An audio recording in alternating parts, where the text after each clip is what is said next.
who is the coordinator of the Commonwealth Center for the Humanities Society, right, at the University of Louisville. I'll let you introduce yourself further in a moment. And we have Jim Megan, who is a professor of sociology also at UL. Welcome this evening. Thanks for being with us. Is there any other further information you'd like to share with us about yourselves or why? This topic is the myth of the American West this evening. So anything you'd like us to know about your... Well, I'm also a co-founder of the Louisville Film Society, and I co-founded the Flyover Film Festival, which is the pump now. But I do have history, and I do have a background in film, so I'll be talking about the myth of American West from a film point of view. Great. Do you have anything to add? Well, sort of ironically, Laura asked me to be on this panel and talk about the myth of the American West. So I took it from a more like marketing or advertising approach kind of film, and told her I wasn't a history expert. And she said, "Oh, that's fine." But then the other thing, my professional training is psychology or sociology. So I think in some ways I'm maybe better suited to talk about like the gender identity stuff, or maybe the contradiction. Because when you think about cowboys, you don't think about confused gender or ambiguous gender. So I think it's an interesting place to put this kind of, it's almost like a crossover between two genres, you know, like science fiction and cowboys. So gender identity and cowboys, which I think is something that I can maybe speak to. Which is an example. I don't know if there's any We'll see like what cross-gender cowboy basically. There's definitely some cross-gendered roles that have popped up over the years, but they're never spelled out as much as they were. And then there's, I've been doing a little research for this. There were women, at least one woman, that I found that, like when she died, the coroner discovered that she was a woman. Yeah, right? yeah. So that kind of thing. She had been acting like a cowboy. So if we're all on the same page, could you sum up in your interpretation what is the myth of the American West?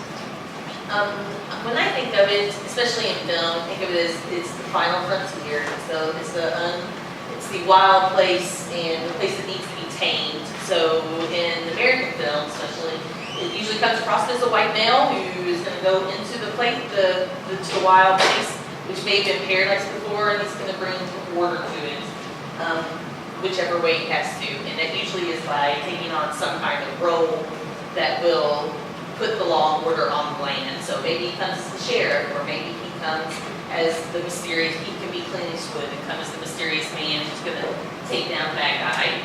Just something that's going to like tame the West, tame the wildness of the things around him, and put labels on everything. And sometimes it comes in the form of a very phallic train. Do you have thoughts about those? So, yeah. I guess mine is not inconsistent with that, although maybe because of the nature of my background, I guess I saw it in terms of the individual, like the rugged individualist who could come in and like clean up the town. But the idea that like there's a term all hat or big hat but cattle. The idea that you might look like a cowboy, but were you really a cowboy? So you might like have expensive outfit or expensive guns, but you didn't want to ride. So like urban cowboy, where you don't actually do what you need to do. So for me, the prototypic, aspect of the myth of the American West was the Marlboro man. So Marlboro cigarettes were initially women's brand, and filtered tips was something that they wanted to try to introduce that argued that cigarettes were dangerous, but Marlboro was associated with women, and their slogan was something like "mild is name."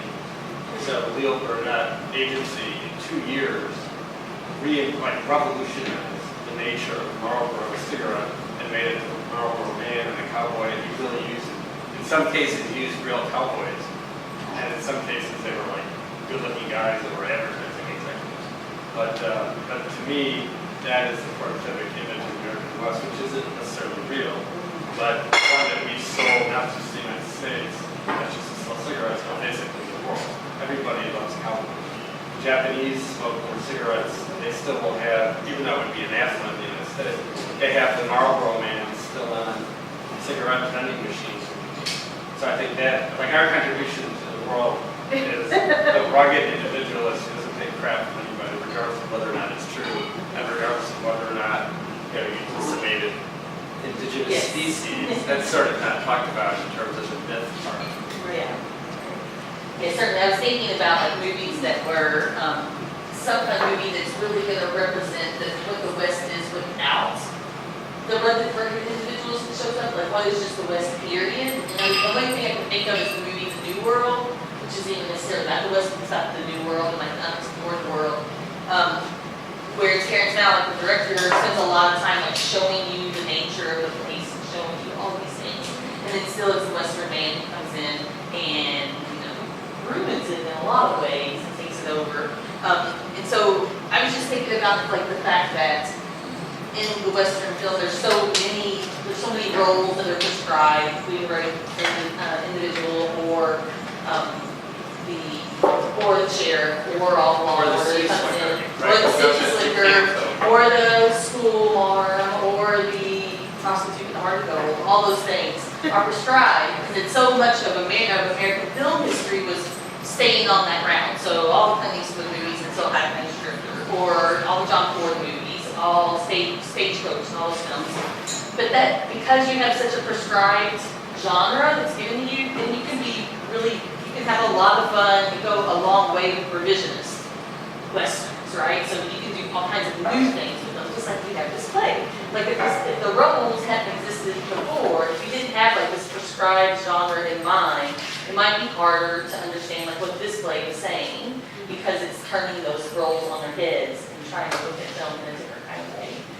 So for me, like the most exciting westerns are the revisionist ones, and something like Deadwood, or something like Kill Bill, or those kinds of films, you know. I don't really know them like that. Well, I mean, I guess since you explicitly mentioned the play, Yes. and one thing, you know, given this, you know, I kind of expected some cowboy thing, right? And there was that, but there wasn't quite what I expected. But in terms of talking about like the sociology of gender, the psychology of gender, sex versus gender, I think what struck me is that early in the play, one of the characters uses the term manifest destiny. So you could argue that that was, like my understanding of the term, is that's what allows the United States to move west and take over, because that's our destiny. And at some level you could say, you know, maybe they, in the 1880s they did, maybe they didn't. But the idea that you as a person are able to, you know, you're either male or female, that's the way it is. But then you say, well, no, you can take your gender into your own hands, and that's not the way it is. So you could say the United States, the empty land is there, and we're going to say it's part of the United States now. And too bad, the people that are living there are now living there illegally, so we're going to move them out. You can say, just because you're born with this genitalia or this XXXY pattern in your chromosome doesn't necessarily mean it's going to manifest itself as a particular set of behaviors or set of gender, you know, stereotypically gendered behaviors. And I think what's interesting, although it's kind of played for comedy here, the thing that's going to allow you to do that in some cases is surgery, which is like a modern, or chemical, which is a modern kind of thing, which you couldn't have done it the same way in the 1880s, even with the best of intention, because you didn't have the technology. So something that's very modern, very Western is, in a sense, necessary to create something that's more fluid. So like tolerance comes out of something that seems very rigid, like physics or chemistry, although you can argue that that's not true. But so I think that was to me, that's like one of the things I took away is that we're going to make identity, we're going to make sex-related identity much more something that we can take each person's manifest destiny to decide who they're going to be. The way to kind of take the West imagery or the West idea and then apply it to our gender. Well, the way that gender is usually handled in films, Western films, is by costuming. I mean, it's just by what people are choosing to wear. So you can have Joan Crawford in Johnny Guitar, who wears pants, who runs a town, right? And she has her pants, and she has her suit, and she has her guns, and of course, in the end, she's not really the hero, and she's been brought down. But but it's because she stepped outside of her role as a woman and has taken on this man's role that's all being conveyed through her costuming, right? And so, just like you said about the historical person who and what's mentioned in the play as well, take off the clothes and then that's what you'll be judged by, not by what gender you've actually lived. So that's something, so it does show up in Westerns that these women who did live as men. I can't think of a situation though of a man who lives as a woman, like in a Western film, because it's the usual thing where for a woman to be a man is moving up in the world, for a man to be a woman is moving down. So, but that also happens with Annie Oakley, the historical Annie Oakley, and also Annie Oakley in Deadwood. It's very much a woman who is living as a man and is very outside of society because of it, and drinks too much and all of that stuff. But it's not until she can take on the role of a caregiver of a child that she can have her stuff together. It occurred to me there is one example of that in Western, but it's very significant that it's not. That's a taming of, that's the rule we all agree on as a society, right? This is what time it is right now. And that is the outcome of having created trains and train tracks and stuff. So I don't know how I can directly relate it to gender identity, except to say that we have as a society agreed on the rules that we've had so far, so that we can all be safe and know what time we need to show up at the place, right? And we know who we're speaking with, and we know how to fuck, and who we're supposed to, right? Just like in the play. And that's what we're all concerned about all the time. So I don't know how much it goes together, but I think that's something, when I think about the train metaphor, that's what I think about. I think it's one way to, I guess they started in California and in New York and they met in the middle, right? So I guess to them it was a revolutionary kind of concept, and I cannot imagine how anybody could have organized and got that together, right? Aimed in a straight line. But I'm not an engineer, I guess if I was, I would. But to me, you could make the same case that, and again, just in terms of my age, this is not that old, but I think it was Christine Jorgensen. I mean, the idea of this, like somebody like a tennis player who was a man who had a sex change like on the cover of every magazine. And to me, what seems you could argue in terms of the Old West, we took over the country, so people, like none of us probably could have survived in the Old West, right? We can't make a fire from wood, can't shoot a gun, we can't skin an animal, etc., etc. But we don't need to. That's what I was thinking. Or maybe you can. I would die without hot water, without coffee. So to me, you could say that what we took for granted, 100 years ago, was revolutionary, right? And so if you just think about like gay rights and gay marriage and things like that, just in 20, 30, 40 years, it went from like when I was in junior high school, you weren't even quite sure what you didn't even have the word, but what homosexual behavior was, right? What it meant to be queer or gay or something. And so now everybody knows. It's almost impossible to not know, even if you're like a teenager or a junior high school kid. So the extent to which we took all this for granted in our pushing westward, you could say that in the future people are going to take it for granted. That you're not going to be your curiosity because you've changed gender or because you didn't change gender. You can also imagine sort of a reactionary thing as a personal aside. So social dancing, just real quick, Laura, right? You see a bunch of girls standing at the dance floor and you say, why don't you ask one of the guys to dance? And they say, no, we want to be asked. So some people don't want to fight gender conformity or don't want to fight it in certain situations. So to me, you could say the same thing. You can push out these new definitions of gender to the point where we'll be comfortable enough to not even think about it.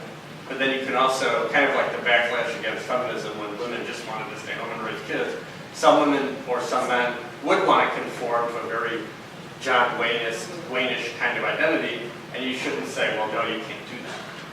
So you can imagine a backlash against gender nonconformity. So I guess that's an answer. I guess I see it as sort of, we get used to the West. The Old West doesn't exist anymore because now it's like expensive ski lodges, right? I think it really is getting to the point that I was wondering about is, as people begin to name the West, it ceases to be this frontier. It ceases to be malleable into what we want to make it. Is the same thing going to happen as people start to name what it is to be, to give a pronoun or a new pronoun to, as we begin to define what is the multitude of gender identities? Will there cease to be a frontier where you can name your own? Right, or then you could also say, well, then someone will push to some new level of knowledge. Or maybe we'll run out of, there's only so many ways to do it, right? So we'll run out of.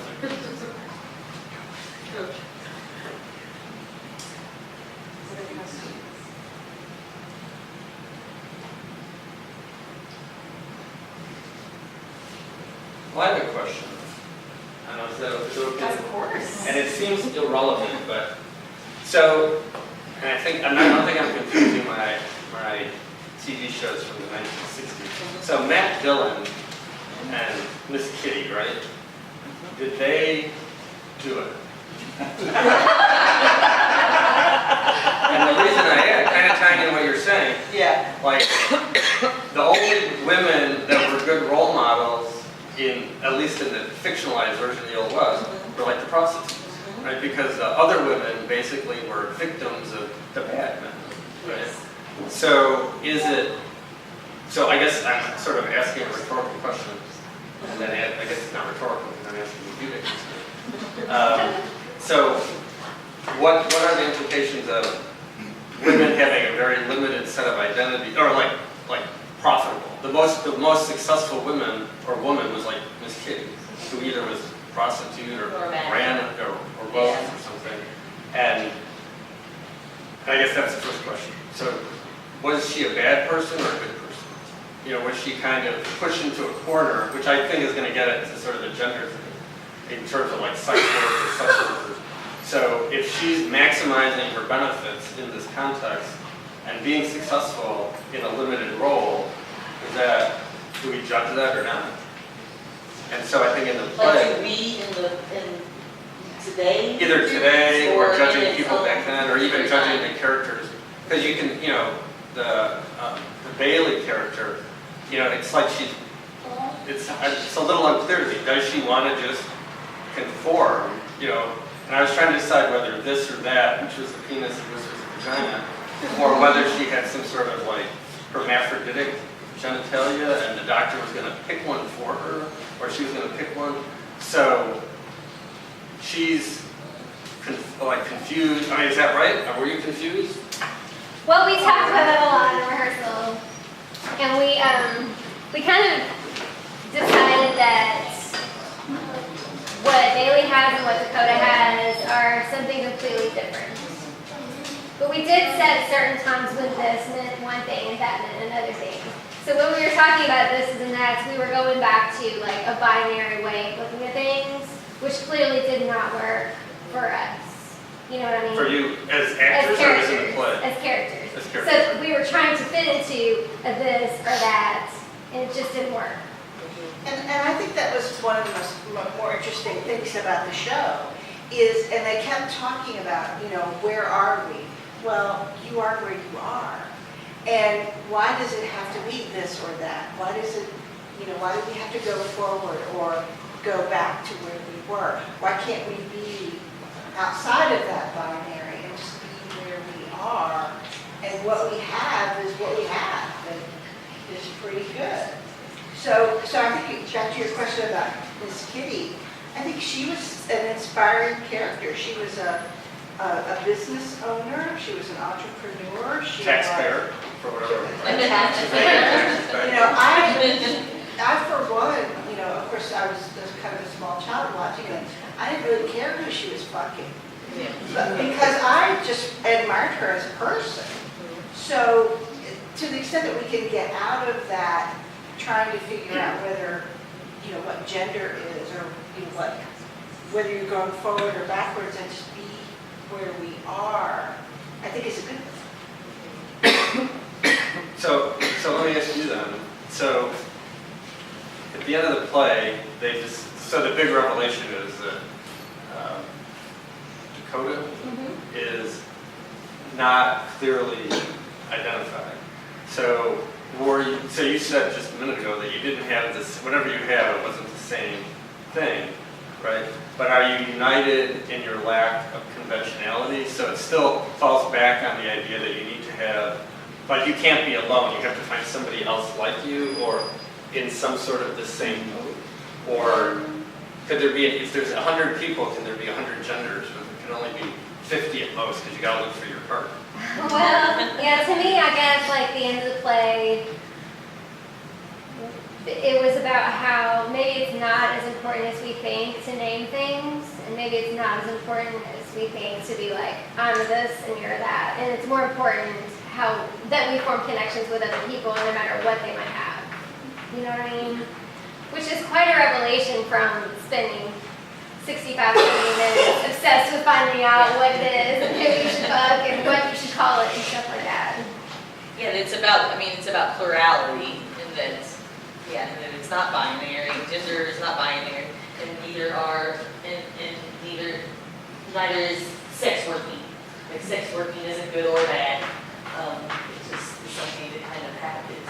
It comes up because it has to in lots of ways. It feels need, and that there are constraints that are put on people because of society, and you have to work within those constraints unless you can break out and see things in a new way. One thing, I guess, what you said, the phrase, like words for things, there's this, I was taking a few notes, so I would try to remember things, but there's something called the linguistic relativity hypothesis, which goes back to, you know, that cliche, which supposedly is not true, that Eskimos have 50 different words for snow. But there was this belief, could you perceive things that you don't have words for, right? So if you don't have a concept or a word, can you have the idea? And the strong version, which is what I just said, and then the weaker version is of the linguistic relativity hypothesis, is just that the way that you have words for things influences. So you could argue that, you know, could these two characters, they're trying to relate it back to penis, vagina, because that's what they're used to, or that's what's normative, or that's what most people have. So they can't escape calling it something, or saying that what their body part is defines who they are. So that would be like the strong form. The weak form would just be, you know, it tends to push you into the direction of thinking. So that was something that the language they use, like this, you know, we can't think of things that we don't have words for. And the script is very clear that the things that Bailey and Dakota call it should never be the same twice. It should be nonsensical sounds and not repeat, because when you repeat, you label. I do think that, I mean, Dakota is taller than you. Now, that's like a weak form of gender, but I mean, did that, like, why did you play the role you did, and why did you play the other one? Well, I didn't cast it. So, I think we should switch back and forth each night. But we definitely did use that because we ended up with actors who are different height-wise. So we used that whenever we could, whenever we're facing off with each other. It was definitely, you know, who's more physically imposing and who is more imposing with their presence or their determination. You know, it was like a balance, I guess. And I would be remiss not to draw the analogy between a gun Obviously. and you exchange gun, or And a wait, stick, You and take- women, yeah, you take and a a gun. tin box. And, yeah. Basil Kermendal, who wrote this play, gave us a lot of 12-year-old humor. My 12-year-old level humor to deal with. Now, this is the question. You brought up Annie Oakley earlier. She was known for a rifle as opposed to a pistol. Is there any thoughts there concerning pistol as fallacy as opposed to a rifle? I think they're both pretty valid. Do we know of any female gunslingers? I mean, you know, he's like the famous one. Calamity Jane. I keep saying Calamity Jane. That's what I'm talking about this whole time. I'm sorry. Yeah, that's who the character is in Deadwood, and who's attached to Wild Bill Hickok and all that kind of stuff. And then Barbara Stanwyck could play the head of Big Valley. So Yeah. she was the boss. There you go. Good. I watched that Did you? And Little Big Man. Well, we have time for one more question or thought. Okay, well, that kind of concerns me to be the last question. I don't mean to open up a can of worms about it, and I don't mean to take any particular stand on it, because I'm not sure that I have an opinion. But it struck me that one interpretation of the play could be taken as very critical of gender reassignment surgery, because it seems to suggest that drawing your identity from your physical equipment is a mistake in the first place. I'm just wondering if anyone else saw that, or took that out of it. I think that it could mean more that you can have the experience of gender reassignment and feel that that is who you are, and this is the need that you feel like you must, that you were born with a vagina, but you must get a penis. But in this, it's also saying you can also exist outside of that even that binary decision, you don't have to make that decision. Does that make sense? That there are people who exist that are like that, and then there are people who exist who are outside of even making that decision. They just are that is their body and that's the way they are. Does that make sense? Yeah, it makes sense. It just seems like in the end the message, at least with Dakota and Bailey, was that what they needed to decide was that they were okay as they are and they didn't need to be either gender and the physical reassignment seemed to me the message that there was a physical reassignment was missing the point. And I'm not saying I agree or disagree with that, No, but it surprised me, honestly, to see that. I mean, I agree that you can read that because also the fact, I don't like coming back to this, but these like horrible, old-fashioned kind of surgical tools doesn't make it look very appealing, right? So you can, and the fact that they reject it as a technique or as a solution to the play, I think is consistent with that. Well, and also Sandy's final speech, where she's talking about all the things that really matter in a relationship have nothing to do with physical gender anyway. So I like I said, I don't know precisely what my opinion is, but it really surprised me to see that as a possible message in the play, and I wasn't sure what other people thought about it. So. Did you hear? I was just going to say, I thought in response to that the critical thing in the play was that Bailey didn't know whether she wanted to this or that. I mean, I think with gender reassignment or whatever, it's because of the strong sense of which, That you're the wrong way. which equipment you should have. That's totally it for me. Like, that's how I thought of it was, if Bailey was going through life saying, I have a this, but I should have a that, like the taper was, in the taper story, like, I don't look like the kind of taper that I really am inside. That would be one thing, but like you said, there wasn't a strong feeling of, I should be this. Even when she had the chance to be something, she was like, well, what should it be? Like, flip a coin? I don't know. So, yeah. But I see what you're saying, and it's definitely, it was a weird message for me, too, to be like, what are you saying? Like, it's wrong to change yourself? Because I don't agree with that, but that's how I reconcile that. Right, we don't have anybody changing themselves to a third gender at this point. Right.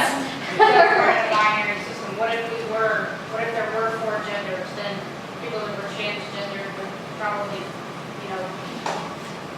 maybe have a harder time saying which one am I? I'm not sure. You could create complex patterns. So you could say, I was like male to female to male, right? So you could then back again. So you could sort of say that if you imagine this like super futuristic ability to do it relatively easily, that people who go one way and then back to another way is different than someone who's just gone from one to the other and stayed there. Something like that.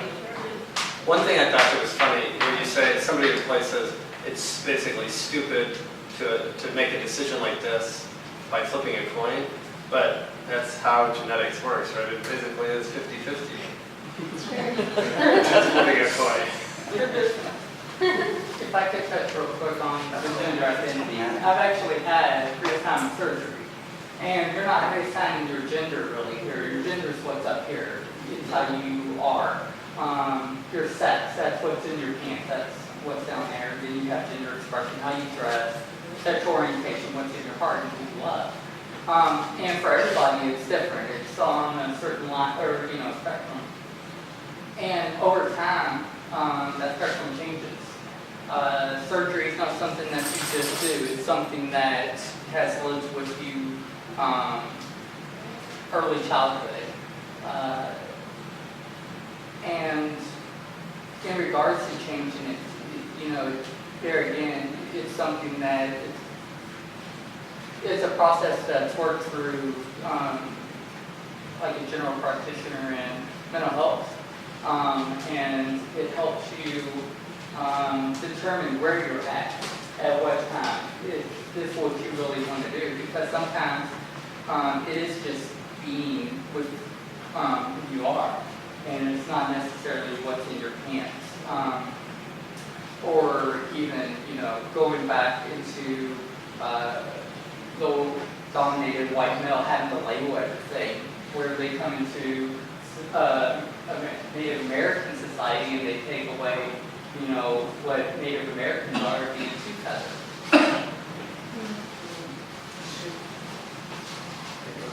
This is like the problems that academics have, but it relates to them.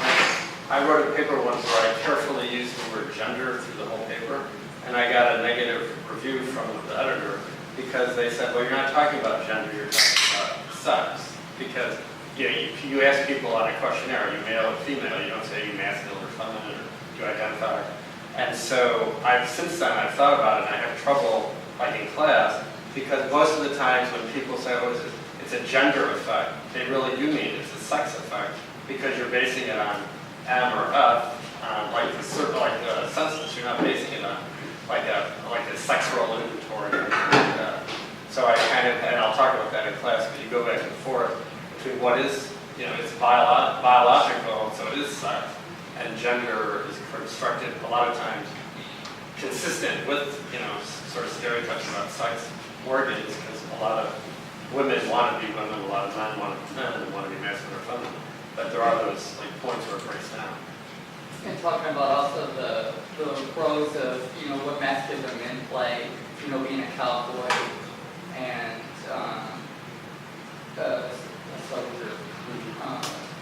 I was a combat veteran, so, and I was with the military police unit, and, you know, a fifth of them were females. And within our unit, I mean, there's so much more that determines what a masculine role is. It's not just your appearance. And then with the word, one thing, I was trying to think of good things to say, you know, before, you know, we got here.